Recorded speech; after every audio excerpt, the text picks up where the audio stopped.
Welcome to this episode of The World According to Irina Tsukerman, our very special series on global politics on the KAJ Masterclass Live.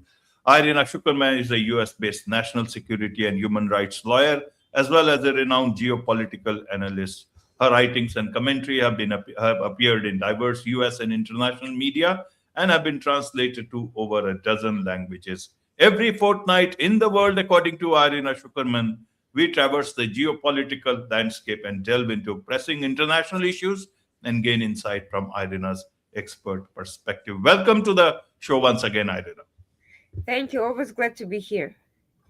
Wonderful, wonderful. So, several big topics again today, Irina. And so, let's start with Venezuela. What's happening with US Venezuela? A lot of people are thinking it could be a war. Or many people think that it is just brinkmanship and there will be some solution. Or do you think there will be a new front opening up after Ukraine, after Middle East, and now this? How does it look like from where you are? Well, look, there's a couple of things going on. First, Trump's policy of refocusing attention on the Western Hemisphere and even focusing on issues close to home, considered home front, the revival of the Monroe Doctrine in Venezuela is a perfect illustration of that. It fits every criteria, and it illustrates a more muscular U.S. policy, but one that is kept basically to its own borders and its own spheres of interest and its own backyard, so to speak. At the same time, it provides a perfect distraction from inconvenient domestic scandals like the Epstein files and the fact that the clock is running for Trump to essentially release for Trump for the Trump administration and for Congress to release whatever is left of the records related to those files, whatever they may be. So Venezuela is both a policy and a distraction. And it provides a perfect opportunity for a mix of signaling, contingency planning, and there is also, of course, a genuine frustration with Caracas. And the Trump administration is genuinely trying to ramp up the pressure on the Maduro regime. They did designate him under terrorism statutes, which reframes the whole situation from a political annoyance and a geopolitical contestation to a security problem. But so far, there is still no sign of a clear decision for a large scale invasion, or for that matter, even for limited land strikes. We have seen the policy slowly escalating, including with the designation of cartels as terrorist organizations, which, according to Trump, justifies the lethal strikes launched against the both accusing of transporting drugs, which those drugs are being viewed as deadly weapons, essentially. Um, it's also true that the Pentagon, no matter the situation, always maintains options for regional crisis, and Venezuela, no doubt, sits in a sensitive neighborhood that affects energy markets, migration, and the credibility of U.S. red lines. So there are military options on the table, but that is also the case for many other places where the war is very far from even rhetoric. What changes the mood from mere escalation and pressure to a potential war scenario is when those options move into active exercise stage, including forward deployments and specific targeting discussions. This is what the Latin American governments are currently watching to see whether we will start moving from that from more general kind of discussions to something much more specific. Rumors of violations of international law, harboring sanctioned actors, repression against opposition groups are just a narrative frame that can justify some coercive measures. Washington can always choose to portray military steps as an enforcement of an emerging international consensus rather than unilateral aggression. The problem is that is not clear cut. There are some countries who are siding with the White House on this, like Trinidad and Tobago. But on the other hand, Colombia and the United Kingdom, which is one of the US closest allies, have already um, frozen intelligence cooperation over what they claim to be a violation of international laws related to the allegedly unauthorized strikes over of those boats. For now, the Trump administration has stated that there is no legal authority yet to move forward with actual attacks on Venezuela proper. They know that stretching doctrines like self defense or responsibility to protect to fit this current scenario would be even more politically explosive than what's going on now. And even now, Congress is already unhappy. There's been a bipartisan statement um, essentially looking into the boat strikes and demanding responses from the Pentagon concerning Secretary of Defense Pete Hegseth's alleged authorization of a second deadly strike and and the controversy over whether or not he called to kill all of the remaining survivors of one of the earliest strikes in those boats. And nobody also wants copycat behavior from rival powers in their own regions. So there needs to be a careful balance. We have seen some move of US troops and ships, but those can be easily interpreted as mere deterrents to prevent Maduro from escalating and to prevent from other state actors like Russia, China, or Iran from moving their own ships and blocking the US Navy, which they have threatened to do. Um, Sanctions are, of course, always on the table. But the more the White House talks about all options, the more those options need to be refined so that they can actually be executed if needed. Essentially, if the political leaders end up feeling cornered by their own rhetoric, that bureaucratic momentum can be quite dangerous. Um, Nobody wants to a repeat of Iraq and Afghanistan, where there was no exit plan, and the US ended up being stuck for many years, expending trillions of dollars and sacrificing lives in favor of unclear and goals with very limited and uncertain commitment. Right now, US has no exit strategy on Venezuela. There is also a lack of clarity about any transition if the Maduro regime is ousted.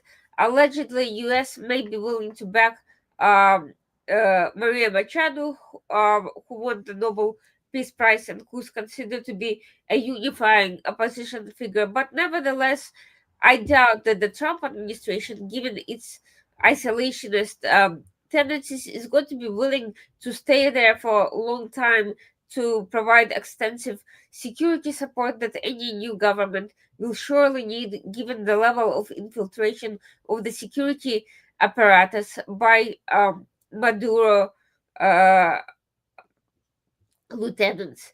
A large ground war in the hemisphere would also be wildly unpopular with the Trump base.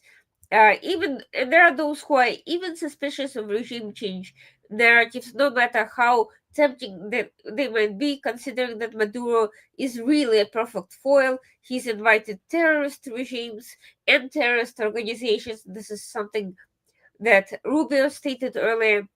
The hawks inside the administration uh, would probably support a short, sharp operation focused on key regime assets or on specific non state or foreign infrastructure. However, history suggests that even limited raids can spiral into open ended commitments, and that risk tempers the more ambitious voices in the room, whether in Congress or inside the administration.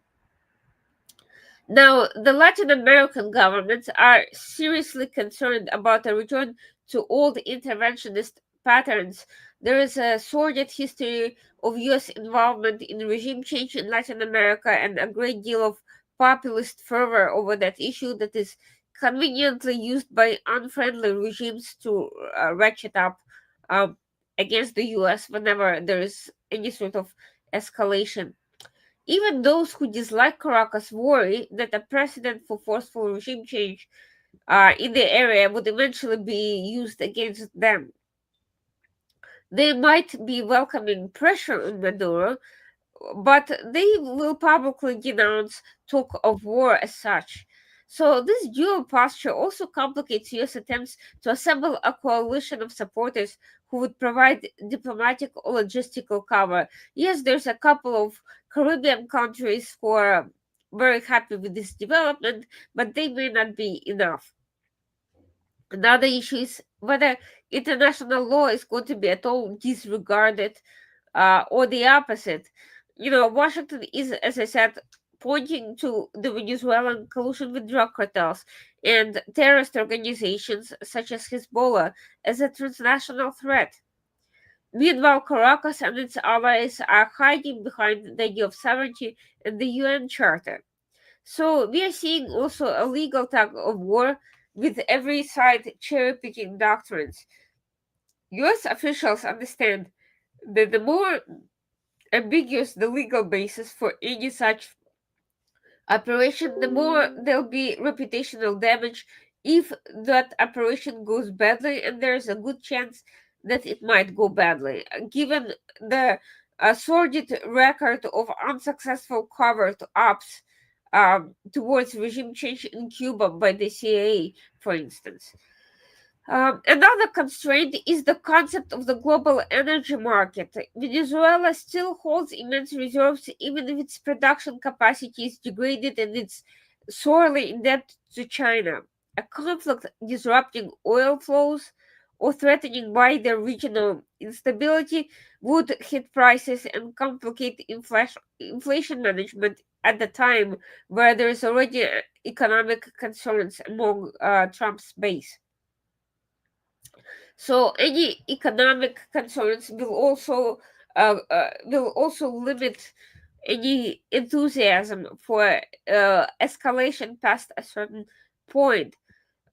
Meanwhile, the Maduro supporters are actually deliberately capitalizing on this rhetoric to consolidate internal support and portraying themselves as the shield against alleged American imperial aggression, reinforcing nationalist narratives that resonate with at least some segments of the population against all odds. The opposition is in a dilemma. If they align too openly with Washington, they can be branded as foreign puppets. If they distance themselves, they can risk losing US backing. So Machado remains relatively quiet on that front. Russia and China have essentially been evacuating their own people. They don't wish to get in the middle of this. For them, Venezuela is a logistical, military, economic gold mine, but that doesn't mean that they're willing to stretch themselves thin and get in the middle of a conflict should such a conflict occur. And right now, they definitely do not want to inflame tensions even further and give Trump any reason to escalate because they don't want to risk their own investments in that part of the world. For Moscow, a crisis in the Western Hemisphere could distract U.S. attention and resources from Europe. So they'll be happy to get out of the way and get Trump potentially stuck in Venezuela. For China, it's a threat to energy and resource investments, but at the same time, it's a great example of Western overreach that the China can trumpet from international platforms. And as far as Iran is concerned, solidarity with Venezuela is just fits into its general standoff with the United States. But Trump is well aware that any action taken against Maduro will be interpreted globally as part of a broader struggle and not just a local policing operation. So in reality, US is in fact preparing for a spectrum of contingencies, but not just a single grand war plan. These can range from evacuations and limited strikes against specific assets to blockades and clandestine support for internal actors. But the danger lies in how quickly the situation can slide from signaling into actual combat if an incident at sea or the border goes wrong. The escalation ladder is real, it serves a purpose, but once it's climbed, it is hard to descend without visible concession from one side or the other. Absolutely, Irina. Absolutely. So when you move to a position of alert, advisory, warning about airspace, and almost all other airlines have not ventured into that except for few countries, neighboring countries, if I understand. Where does it leave both the trick? Because if you don't do what you said, then it leaves the present Venezuelan leadership much more stronger. They can say we have been, able to push back on the U.S. aggression. If you Well, do, what happens to the to Trump's image, US's image, as another attempt of changing governments at will? How does it all look like? to be honest, this is all still within the sphere of limited and targeted escalation that is meant to constrain and put pressure on the regime, but without crossing the line that could lead to, uh, a place where it's impossible to de-escalate from. Closing the skies is a warning, but it's also an economic pressure point. And frankly, most airlines would rather not risk any potential incident, even if US has really no intention of going any further than sanctions and threatening rhetoric and deterrence measures, such as movements of ships in the area. It does, however, cause a real problem for Maduro because supplies cannot reach by skies. It limits his ability to travel and to welcome international visitors, and it also signals isolation that is that makes it easier for other countries to take reciprocal measures and to distance themselves even further from Venezuela. It actually does not hurt US all that much because they haven't actually done anything other than send a word of warning, and this rhetorical message is actually it's a very powerful tool so far. Honestly, if not for the handling of the way these strikes on boats is conducted, I would say that so far the administration has been handling this issue relatively well. The problem, of course, is because of the way the Trump administration rushed to expand executive power rather than coordinate with Congress and provide factual and legal basis for those strikes. They have a unwanted scrutiny from Congress and unwanted controversy over legal issues on their hands, which was entirely avoidable. There was always a perfect way to deal with this issue without essentially picking a fight with Congress. All Trump had to do is exactly what George W. Bush did when, after the Al Qaeda attacks on 9/11, asked for an authorization for a military operation in self defense. The administration has already built the case by designating these cartels as terrorists and essentially making the case that they're transporting drugs such as fentanyl, which is particularly deadly. It could have strengthened its case by claiming that these cartels are working with terrorist regimes, potentially transporting weapons as well. All of this could have been used as a basis for an authorization from Congress, and then the administration would have been in the clear completely. But this is not what's happening. Absolutely, absolutely. We'll keep an eye on what's happening in that part of the world. Let's move on to another part of the world: U.S., Israel, and obviously the Gaza plan. So what's happening? Phase two of Gaza plan, what is that about? And you also talk about Hamas still very much there. So who is winning? Who is losing? Is it really going to be phase two? So far, every sign is pointing to the fact that phase two is falling apart at the seams. First of all, Israel has been very distinctively asking uh,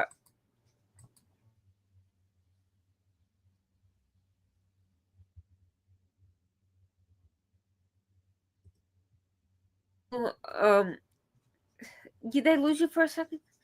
Okay. No, no problem. No problem. I Okay. can Yeah. hear Yeah. you now. Sorry. Yeah. Yeah. Israel has been asking U.S. to hold off from moving forward until, first of all, the remaining two bodies of the hostages are returned. Today, Islamic Jihad through Hamas returned a body which apparently is just a random corpse that does not belong to anyone in particular, and certainly not anyone Israel has been demanding. But that's not the only obstacle to implementation. First of all, Gaza has been divided into two zones, one under Israel control, one under Hamas control. Israel cannot stay in the in its own portion forever. Even if it turns it into a temporary buffer zone, it's only a matter of time until Hamas, if it remains in power, attacks even that. To say nothing of the fact that if Israel withdraws completely, Hamas will immediately uh, move back. And frankly, even letting Hamas remain in any portion of Gaza guarantees that sooner or later combat will resume.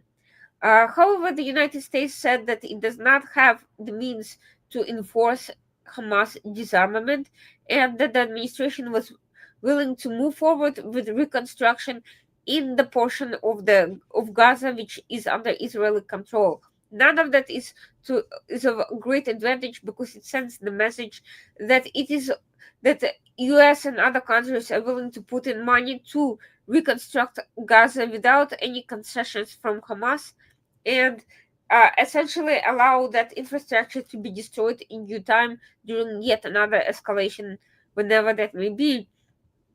Hamas also bears no accountability whatsoever for the damage it has caused for the past 2 years of war, not to mention everything that came before that. Um, so we are seeing a kind of an open situation.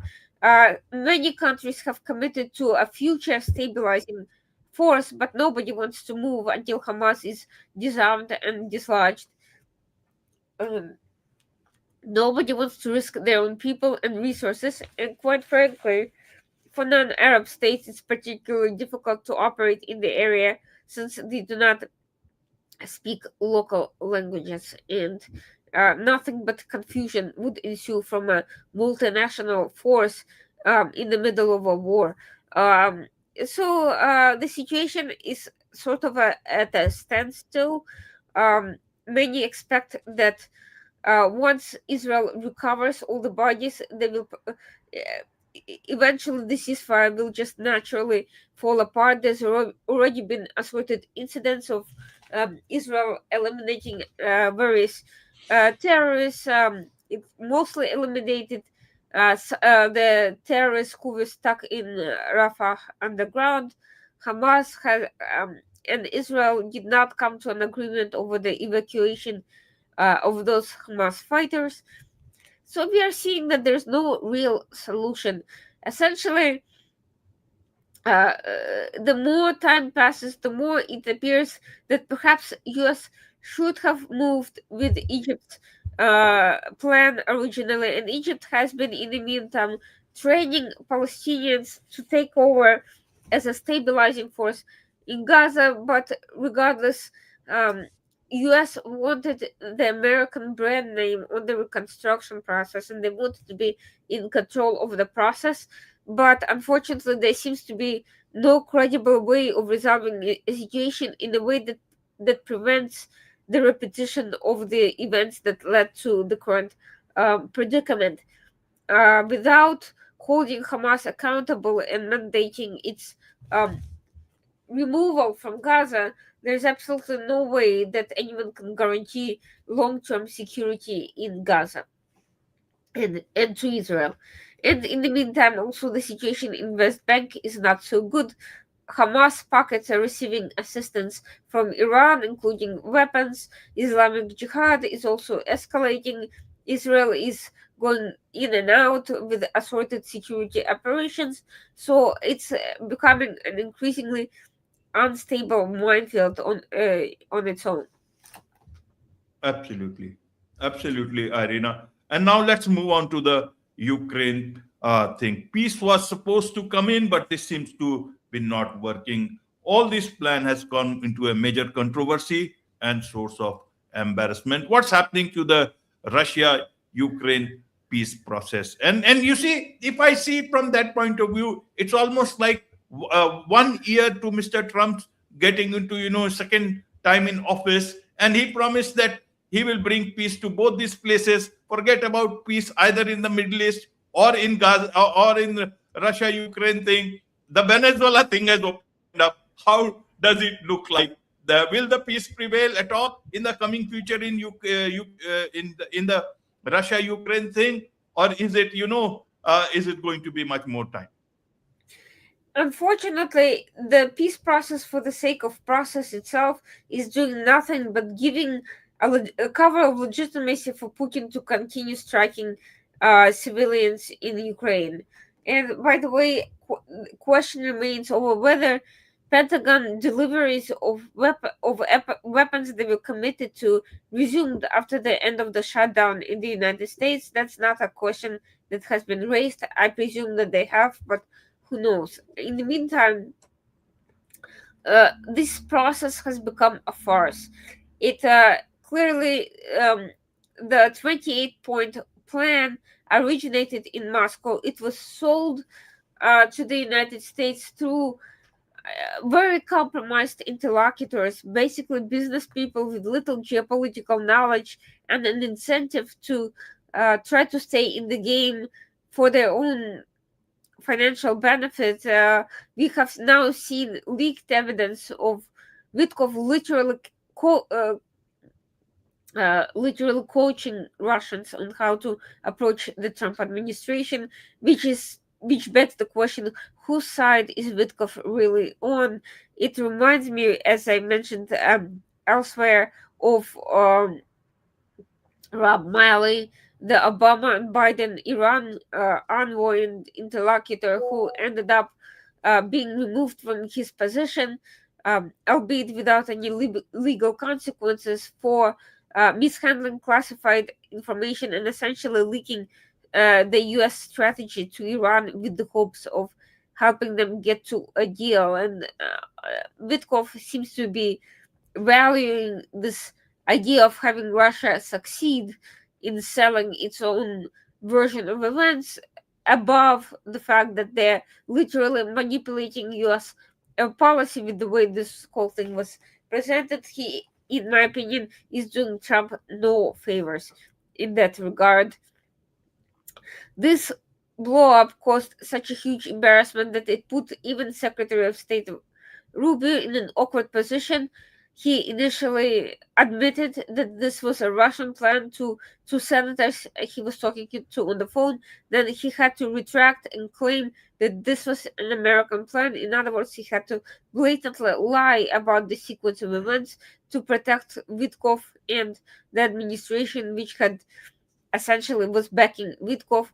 Witkov and Kushner, despite the fact that Ukraine basically rejected the terms in their form, and Ukraine and Europeans basically came up with 19 different terms, some of which may overlap with some of the less controversial points in their original plan, but essentially it seems to have been rewritten from scratch, though it has not been publicized, so nobody knows what we are really talking about. Kushner and Witkov, the same people screwed up this whole thing to begin with, were sent on a mission to talk to Putin, despite the fact that Putin had already basically stated that he would reject the 19-point version. And essentially he was not interested in compromises. He was not making interested in making any concessions of his own. Nevertheless, they came and they talked for nearly 5 hours, and all we know about that is that none none of the discussion touched on any specifics of the language in the plan. They talked at best in very broad terms, and the Chinese foreign minister was also present, which raises a specter of even bigger controversy about this whole discussion. Why was China, which is not a party to the conflict, involved in the discussions about confidential discussions, presumably about the so-called peace plan, and were they negotiating other separate things that had nothing to do with the situation, or were they trying to get China to broker some sort of agreement with Russia? Nobody knows, and none of it is looking very good. In the meantime, U.S. has been bringing up the specter of blocking Ukraine's entry to NATO, which is already, practically speaking, is blocked because you cannot enter NATO if a portion of your territory is occupied. These deliberations in Miami between Ukrainian and American diplomats too have not led to any major breakthroughs, and quite frankly, a lot of these discussions seem like nothing more but recycling of the talking points that have been brought up again and again, mostly by Russia, since the start of um, diplomatic efforts on this front. I don't see anything new. The only thing new is that the Ukrainian team is now headed by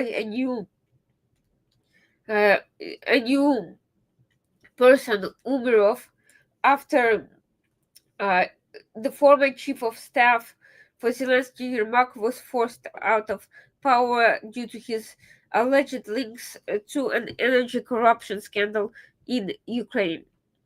That is the only thing that's changed. Everything else remains the repetition of the same trap the Trump administration seems to have been falling over and over and over again, and all of that seems to be nothing more but a reward for private deal for Putin in exchange for private business deals for Trump's people, family members, and close business associates. In terms of global or national interest, I do not see any of that being met here. Absolutely, absolutely. Several points there. People, several points of conflict in different parts of the world. Another we are seeing is China-Japan standoff after one of its peoples talked about the beheading threat, and amidst all these things. How does this seem to be panning out? Means why should they suddenly get into this war of words, and why is it not abating? Well, it started with a really shocking demonstration of brazen political overreach by China when its consul general in Japan literally threatened the newly elected prime minister to behead her if she essentially supports Taiwan against China's claims. And this is shocking language for anybody against any public figure, much less for a professional diplomat. The fact that frankly, that he wasn't expelled immediately and the entire mission hasn't been closed, to me is also rather surprising. However, it's very clear that Japan was trying to balance between appearing strong among its allies, but at the same time not starting a needless fight with China. So um, they simply rhetorically uh, expressed protest about this development, and also reiterated support of Taiwan, which led to a diplomatic escalation, including boycotts of Japanese products and travel, and even a Japanese pop star being unceremoniously escorted off stage in the middle of a concert as if she had any political decision making capacity. At the same time, Japan started taking measures to for self-defense and for potential defense in the event of a Taiwan related escalation. Essentially, Japan has the capacity to block some of the naval routes to Taiwan that would hinder any acts of aggression by China quite significantly. And that has become the point of an even greater contention.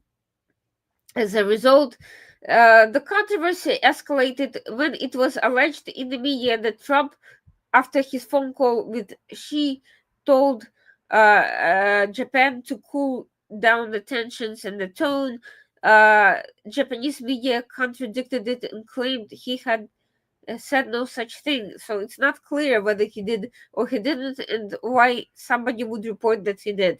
But regardless, uh, the situation has only been ramping up with additional calls by the Chinese government and the media to boycott traveling to Japan and to boycott Japanese goods such as seafood.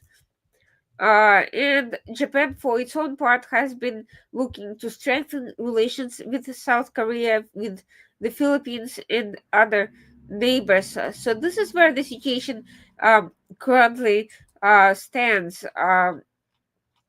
It's not yet at the point of any blows, but essentially it has actually um, put Taiwan in the middle of the standoff because Taiwan on the one hand is committing to buying more weapons and spending more, but it's also under a lot of pressure. One of its two leading parties, its opposition party, has essentially started squarely backing China, and uh, all of that is signaling a potential and growing polarization inside the country.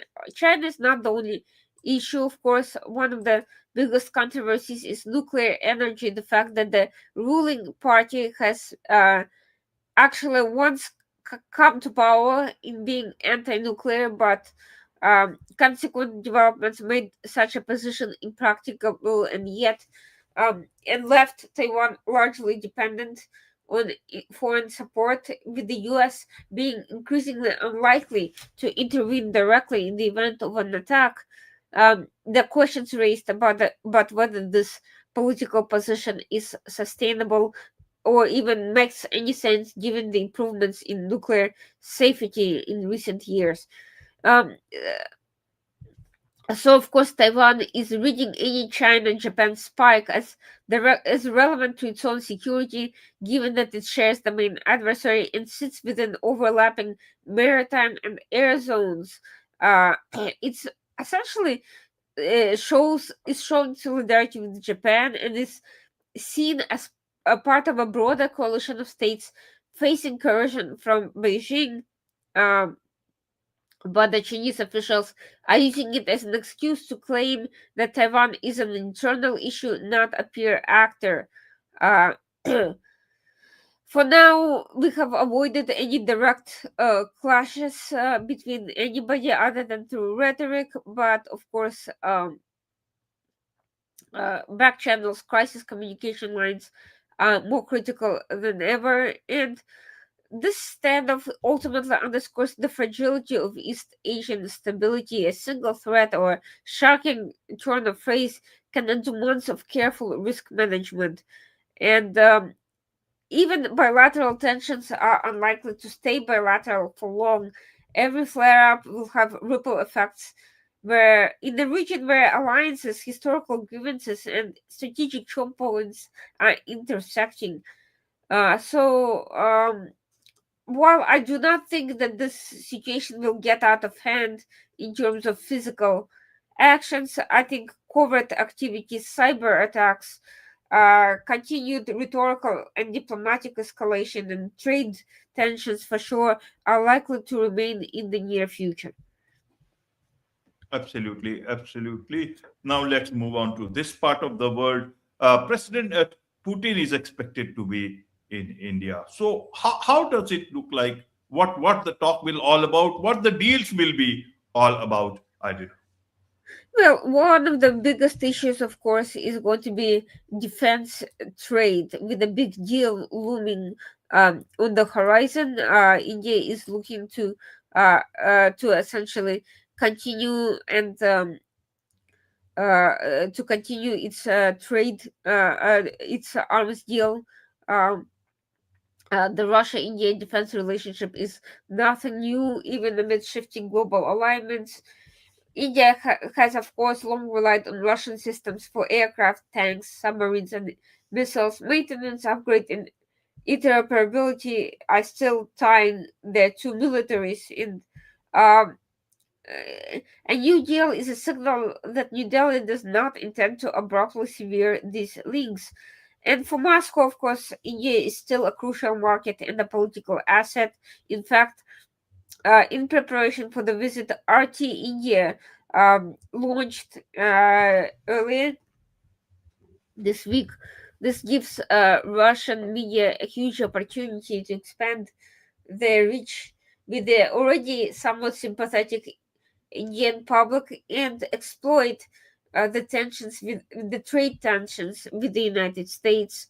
Um, of course, Western sanctions and isolation from many high tech markets are pushing Russia to lean more on partners who are still willing to buy its hardware and to engage in co production. So, a major deal with India would offer revenue, industrial activity, and symbolic message that Russia is not globally isolated. It also provides leverage in other relationships, since Moscow can hint at alternative buyers if other countries start rejecting its arms. For India, there is a sort of a complex strategic calculation, because still, and despite these tariff concerns, it is still deepening ties with the US and Japan and other Indo-Pacific partners, while still being largely dependent on Russian gear. Of course, any new deals will inevitably lead to some level of criticism in the West, which see major purchases as money indirectly supporting Russian conflict capacity elsewhere, including Ukraine. So, for Prime Minister Modi, the messaging will have to be carefully crafted to reflect the operational advantages of continuity, but also to blunt the impact of any diplomatic costs of being seen as Moscow's best customer. And of course, what ultimately happens, whether the deal is presented as simply building on existing systems that India cannot easily obtain from the West or from its own domestic industry, it can be framed as a pragmatic necessity. If it also involves completely new major platforms, critics can argue that India is looking into long-term reliance on a supplier under heavy sanctions. Of course, for Russia to make that sort of progress, it will have to offer very favorable terms on technology transfer and joint production.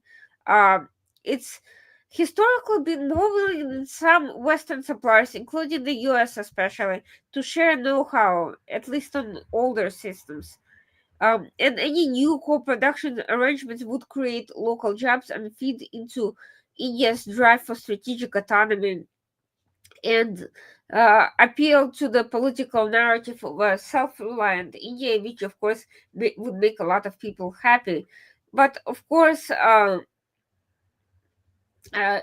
China is also watching this potential major defense-related breakthrough, understanding that Russia and India have their own friction points, including border tensions and even competing interests in Central Asia, among other things.